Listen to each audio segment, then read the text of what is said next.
Shalom and welcome to Main Street. We're going to have the opportunity of meeting artist Avi Binur and author Talia Karner and her book, Jerusalem Maiden, and a biblical concert called Exaltation. And then, of course, Dennis Prager with his word of the day. We'll be right back after this.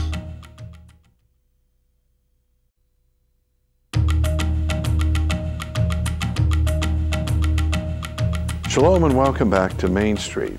Boy, do we all wish we were artists. Well, we have one of the best artists I've ever seen with such great work. We're going to look at it, Avi Binur. And you see a picture of Avi right now. He's sitting with us in the studio. He made the sign JLTV out in front of our reception area. It's like we are blessed to have everybody who comes into the network see the art of Avi Binur, at least through our letter. Really, it's fantastic.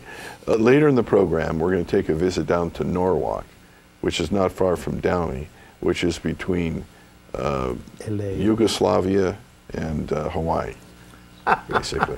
For anybody who's, but in Los Angeles, everything is off a freeway, so it's near a freeway.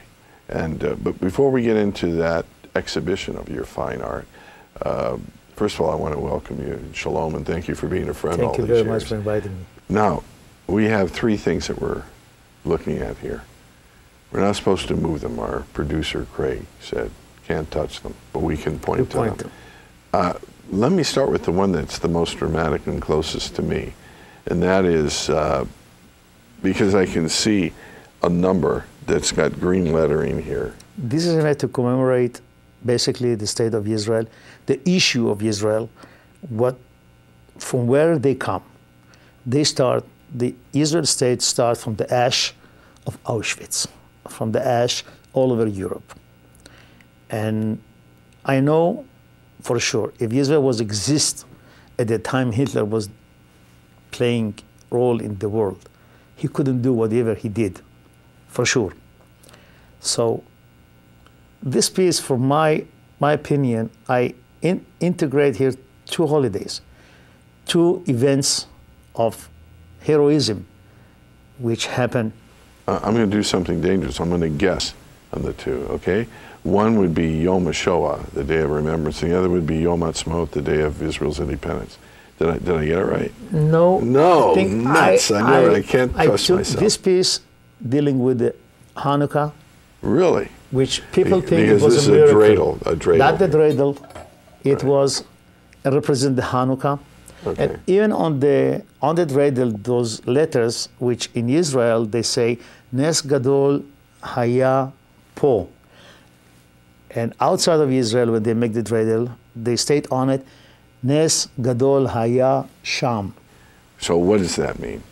Means that I think there is no miracle. Whatever you do with the power of the natural power that God gives you, and you pursue things and you do things, then you get the help of God. Here, I'm coming and saying to the Nazis, I'm showing my fist like we do in Israel. We do this when we want to put down somebody. That's what I did to the Nazis. For me, that's the Nazis. Right, of course, the number. And this fist coming from the fire, from the ash. So the hand is coming from the flames. And tell to the Nazis, no more. You're not going to get it again. So maybe Ahmadinejad could look at this piece and maybe he will think what he tried to do. Okay, and then next in the middle we have... This is a Joseph goblet, which has 4 sections, shows Joseph dream in a jail with the time, and his dreams to the chef and the barman, and the Pharaoh getting his cup of wine on his hand.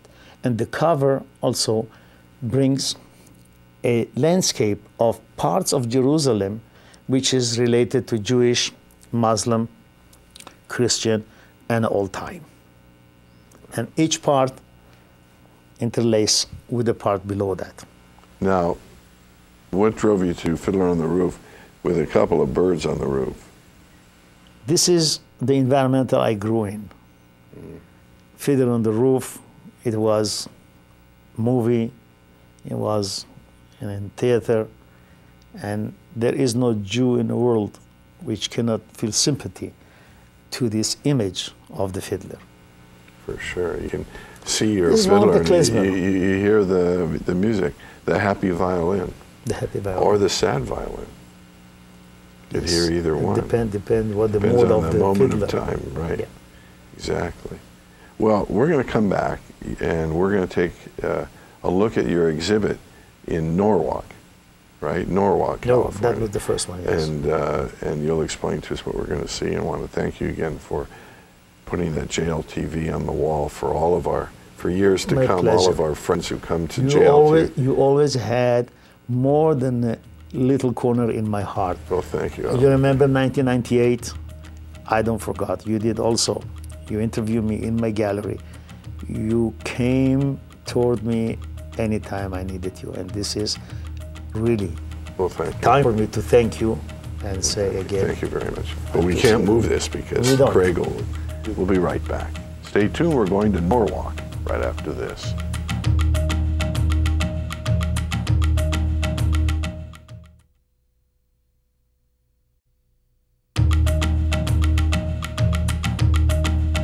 Now we're going to look at the first exhibit I had in Norwalk, California, which they allowed me to put those pieces there. And if you go and take a look, this is actually 50 or 60 years of me observing everything around me in the neighborhood through me those days, including the rabbinical sports savvy, which is partial of my life, into that exhibit. I hope you enjoy. My name is Gibran Escobar, and I'm the manager for Avi Binur, the Golden Streets of Jerusalem, the Kinetic Artwork, as well as the Contemporary Biblical Journey. Avi Binur has been making artwork since the late 60s, early 70s.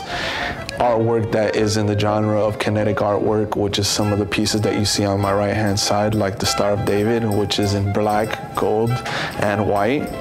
We have also the Golden Streets of Jerusalem, and this is artwork which all begins with a dream, but then is portrayed inside of a wax form. It's called lost wax. From there, the process, it becomes into a casting, and all of the pieces that you see here are bronze plated silver, as he is a silversmith by trade. He has been making silversmithing work for the last 25 years in the city of North Hollywood, California. And what he tried to do in this series, it's a retrospective of early life growing up in Israel through the eyes that he saw traditional traits. He tries to put the life of early Israel through his eyes. He tried to pay homage to all the traditional traits of the gentlemen that he saw and kept very dear to him.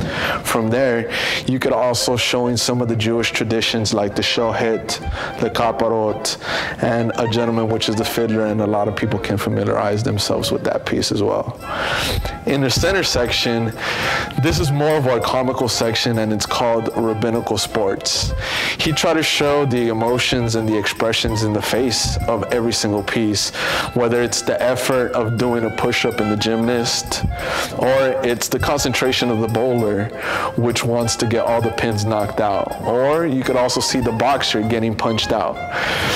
This piece in the center was created for interfaith couples, and what an interfaith couple is, it's when a Jewish couple marries into a Christian, or a Christian marries into a Jewish. And we know that during the high holidays like Christmas time, you'll see a menorah next to a Christmas tree. Even in the White House, President Obama has a Christmas tree as well as a menorah. And if you look closely here, on one side, you'll see Santa Claus and the two kids clinging to the menorah. But if you were to turn it on the other side, we also have a rabbi which is holding the menorah as well. And we like to have this show a little bit of humor, and whichever side of the interface shows up first, they could turn it to their side. So he likes to put a little bit of humor into everything that he does, and we hope that we at least put a smile on your face with those pieces. From there, you can see some of the more religious pieces like Ashrei Yoshrei, which is an auto-portrait of Avi Binur with his hands extended up to the sky and saying his prayers to God. And during this prayer, one of my co-workers was asked to come outside during the prayer, and he took a snapshot of Avi saying his prayer, and his concentration was just so focused into God, a prayer that I just could not put into words.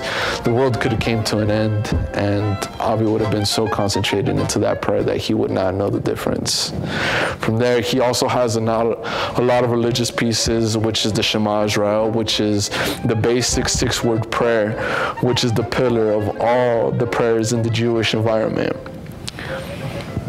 He made several different kinds. He made the larger scale, and every single one of the pieces has the prayer complete on the back of them.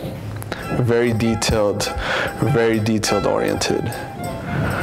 From there, you could also see a menorah, which is his very own menorah, and inside you can see the Star of David continuously, which is the continuous menorah. From there, we'll walk into a different medium. This was his medium of sculptures. Through his kinetic artwork, you can see the various colorations. It's like walking into a euphoria. You see different types of shapes, different types of colors, vibrant colors, as well as neutral colors, and they all combine together to show an image, as well as how he was feeling while the piece was being created. This particular piece is the Star of David motif. A lot of people and a lot of feedback comes back to this piece. The vibrant colors, the shape formations that he has. If you were to combine all the columns, you would get the Star of David. From here, we walk on to a piece which is called Universe. This piece, Universe, shows kinetic artwork in motion as well, as the colors are taking off, and it's a very neutral color. The universe goes around and continues and continues. From here, you could see the sun and the moon, and if you catch this particular angle, you can see it when the moon is at its high point and at its low point, and it switches off side to side. And then you could also see on this section, to make it different, from sunrise to sunset. At the very peak, 12 o'clock, and from there below, you can see when the sun sets. The kaleidoscopes. This was a series which he created, and he tried to show the vibrancy of the colors using the reds, the yellows, and the greens. Very much like a stoplight, if you like to say. It has the green, it also has the red, as well as the yellow. But he combined that in a section, and for every piece that you see straight, you see a different sector of it when you're looking on the side of it as well. From here, you'll also see another section of Universe, and what he shows here is behind barriers. Even behind barriers, you cannot stop the rotation of the universe, and it continues and goes and goes. Another piece here, this is also called Let My People Go. There's a deep symbolism behind this story. It's during that war, he would see the tanks being shipped in and out, and he wanted to show what he saw for his very own version of it. And if you could see, is the tanks coming in and going out as well. Here, when he migrated to the United States, he fell in love with the country, and he does everything out of respect towards the country. This piece right here is a symbolism of the United States flag, missing the blue and the red. It's all white to show that there's no color barriers between us in the United States. As long as we're united, we're all the same. We have the piece which is year 2000. And like we all know in the Jewish culture, it's not in the year 2000 anymore. We're in the year 5000. So for every millennium, there must be a start and a brand new circle of everything that we do. And this is to show every millennium has a start and an ending and a new beginning as well. He also has the contemporary biblical journey. He has many pieces which are in the stories of the Torah, some as Aser Leminyon, which is the 10th person, which is missing here in the picture. It is said that in order for a prayer to be held, there needs 10 people to be.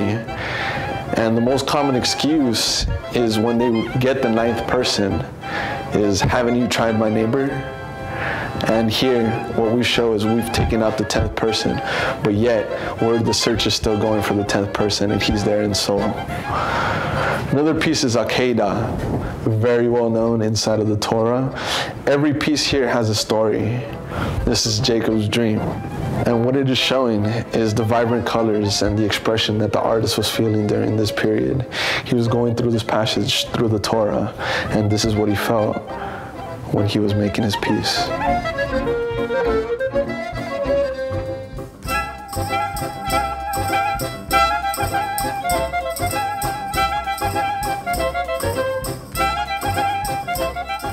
Thank you, Avi Binur. Next, Karen Aroni in New York interviews Talia Karner. Stand by for that. You're going to find out about her new book, which is doing really great. Talia Karner is next.